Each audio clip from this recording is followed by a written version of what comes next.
Një tjetër lidhje në këto momente me kolegen Keti Banushi është paraqitur sot në ambientet e prokurorisë së posaçme, kreu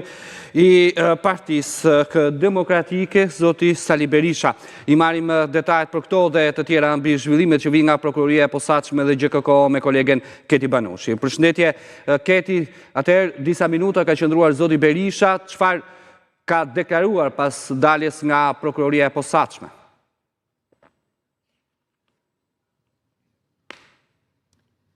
Përshëndetje në Ertil, është bërë më së zakonshme që të pajtën 2 herë në muaj zoti Berisha vjen për të paraqitur në prokurorinë e posaçme për masën e sigurisë, por është shfrytëzon këtë mundësi edhe për të dhënë mesazhe ose për të bërë një mini konferencë shtypi në ambientet e prokurorisë së posaçme. Dihet tashmë zoti Berisha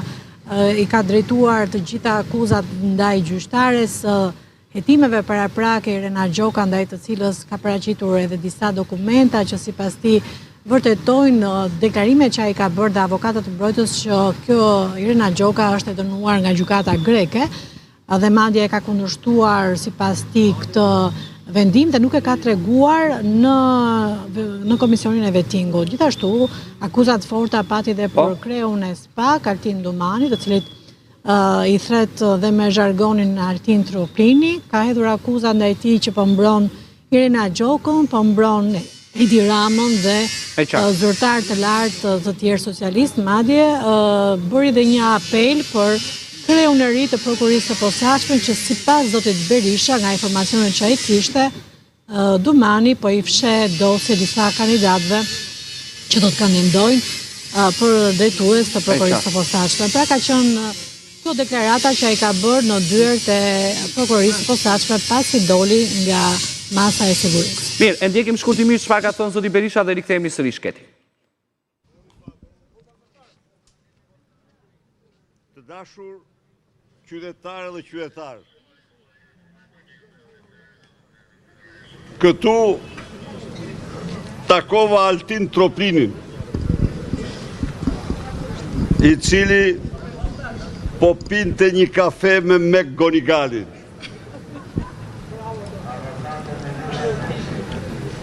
Dhe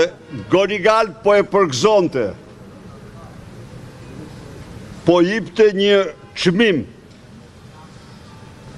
atë të armikut të egër të pluralizmit politik.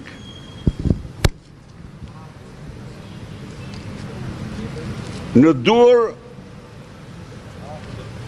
Mek Gonigal kishte dosjen e Arubës dhe urdhëronte që ta fshehësh paftyrësisht, si të ke fshehur gjithë këto vite, dhe bën që qytetarët shqiptar të mësojnë për një nga aktet më kriminale në historinë e një shteti, takimin në Arubat të qytetarëve, të qeveritarëve shqiptar. Bën që shqiptarët të mësojnë për Arubën nga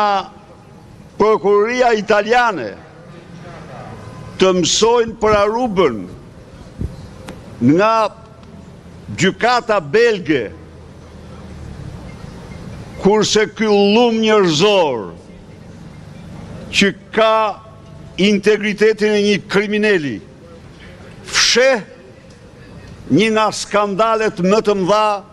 në historinë e një shteti. I them, natyrisht ky është një peng